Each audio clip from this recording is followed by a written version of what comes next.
Sekarang kita bahas tentang kehidupan ya. Kehidupan itu apa sih? Kehidupan adalah rasa. Jadi hanya rasa saja ya. Tapi dicampur dengan keinginan dan harapan, kadang memang tidak sesuai dengan apa yang mereka impikan dari rasa. Contohnya kalau kita belajar kehidupan ya, itu kita dari 0 sampai kita mati. Kira-kira usia manusia berapa? 70, 80 dan mungkin yang paling tinggi adalah 100 ya. Nah, dari kita 0 kita dilatih untuk belajar. Berarti kita prosesnya dari bayi itu perawan ya. Perawan. Lalu kita menjadi orang tua dan dituakan. Jadi begitu bahas kehidupan. Tapi kadang manusia itu tidak pernah belajar dari apa yang kehidupan ajarkan gitu ya. Di dunia ini kita itu diburu oleh waktu. Kadang kita harapan kita, expectation kita terhadap sesuatu itu memang kadang tidak sesuai dengan harapan kita. Jadi gini ya, kita habis menyelesaikan sekolah, kuliah, bekerja, menikah. Waktu dulu kita pengen nanti ketika kita menikah, kita mempunyai keluarga yang sekali seumur hidup, memiliki anak, 2 orang anak, 3 orang anak, hidup bahagia sampai akhir usia ya. Ternyata di perjalanan kita tidak sesuai dengan harapan. Banyak kerikil kehidupan. Kerikil kehidupan itu yang menyebabkan kita tidak menjadi diri kita sendiri, tidak konsisten nih dalam kehidupannya. Jadi dalam perjalanan mungkin pada saat usia matang kita menikah dan memiliki anak, kita terkena dengan kegagalan dalam segi keuangan yang menyebabkan bangkrutnya kehidupan secara total dan menyebabkan kita berubah total hidupnya. Kita nggak jadi diri sendiri, kita menjadi orang lain karena kita kebutuhan dari segi keuangan kita tidak sesuai dengan ekspektasi kita, lalu kita berubah menjadi orang lain. Kita ibaratnya melupakan diri kita selama. Siapa sih saya dulunya? Siapa sih diri kita dulunya sebelumnya? Karena kalau kita makin identitas lama, otomatis kita akan menjalani perjuangan kehidupan yang ibaratnya kadang orang itu tidak sekuat baja gitu menghadapinya. Itulah yang dipakai oleh orang-orang yang menggunakan identitas palsu. Mungkin mereka dulunya terlibat hutang, piutang, masalah dengan tas lamanya, mereka akhirnya berubah menjadi identitas lam baru. Karena pada dasarnya orang yang punya hutang piutang itu akan lunas jika manusia itu mati. Itu udah aturannya, kalau manusia itu mati hutang lunas. Walaupun dalam segi kita perjanjian dengan Tuhan yang namanya hutang yang harus dibayar ya, sampai mati pun harus dibayar. Tapi kalau dalam istilah perbankan dan salah satu bank, kalau kita mati hutang lunas, itu yang kalau menggunakan jaminan itu seperti itu. Jadi manusia menggunakan segala cara untuk mendapatkan rezeki. Jadi gini ya, kadang kan saya bilang di dalam perjalanan rasa kita, misalnya saya udah loncat nih ke manusia yang akan menikah dan memiliki anak.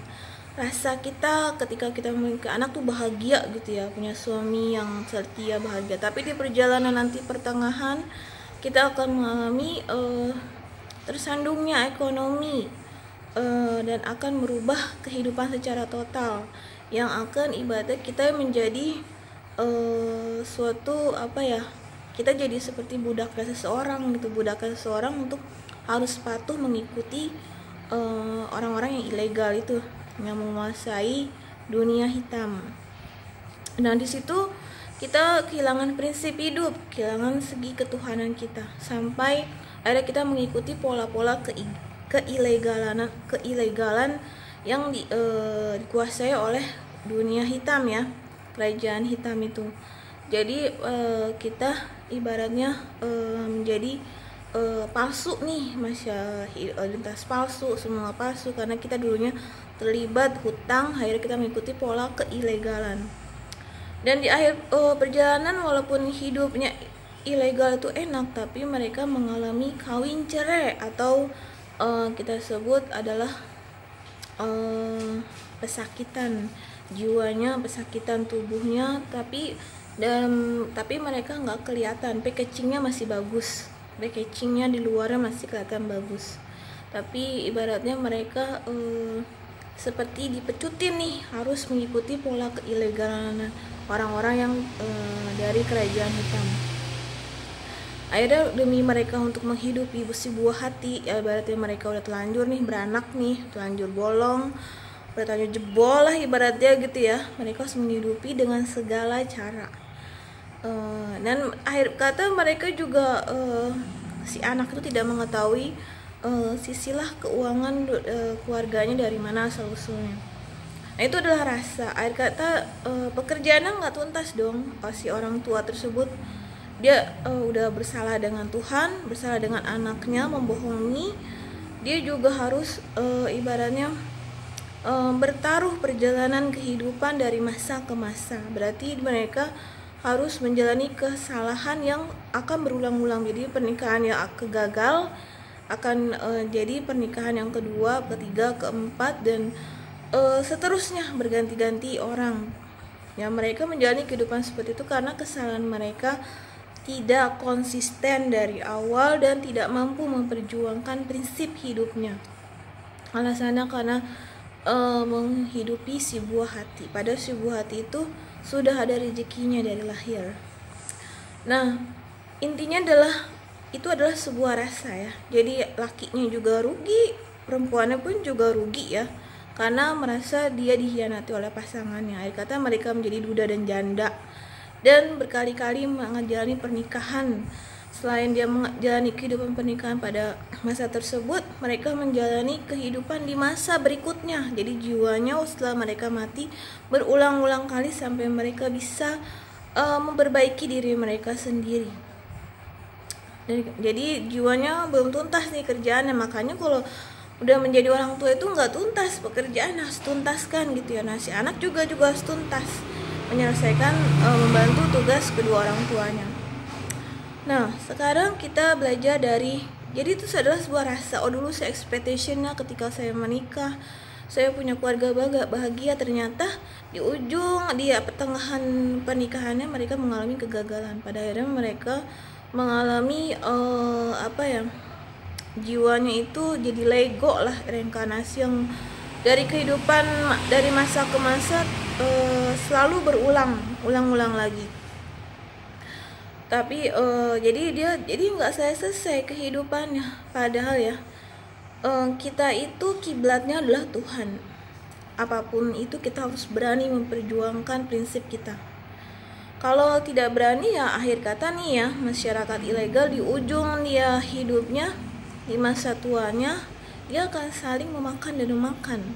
Jadi cepetan deh lo mati gitu ya gitu. Biar gue nanti sama pasangan gue bisa enak nih gitu. Jadi orang tuanya digusur, dia mau kawin, jadi mainnya gusur-gusuran gitu. Lo mati, gue jadi gantian nih gitu ya. Udah cukup deh umur lu segitu gitu ya. Jadi itu namanya rebellious ya, nggak akan selesai. Dan jiwa mereka yang seperti itu akan selalu ada terus dari masa ke masa, karena mereka tidak bisa memperjuangkan, dan alasannya karena masalah anak.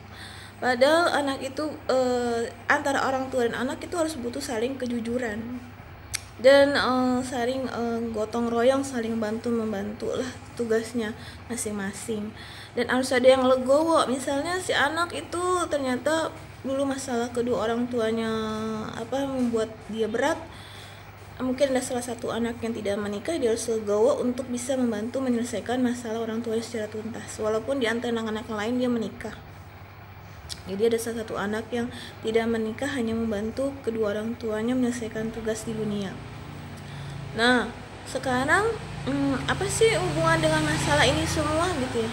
Jadi semua ini adalah rasa, semua ini karena keinginan kita gitu ya, ingin melihat teman, kerabat ataupun kok enak ya hidupnya ya, bahagia.